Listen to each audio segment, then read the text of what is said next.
All right, this is the episode 1 of model number 5. It is my 1,000 scale refit, which my friend Zach helped me put together in March of 2018. And these are the pictures of the assembled model at his house. And you have the front, you had the back, you had the side.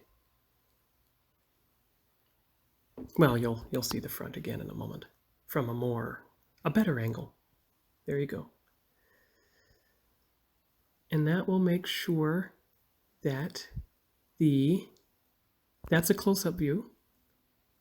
And then I took it home and I took a few angles on Grandpa's cedar chest because had to. It's almost like a planetary horizon versus the sky. And there's the port side. Now, for some reason, it was sitting straight up and down on the starboard side, but not the port side. And then a few days later, we took it to his house, and that's when we applied the first primer. Now, at the time, I didn't know anything about masking, so I was trying to crudely mask off the bridge dome, thinking it would be easier to paint it once there was no primer on it. You know, that's before I realized you had to prime every part of a model just to make it work. And then, of course, the only paint I had at the time was the Krylon chrome paint. So that's what we used a couple hours later on the ship.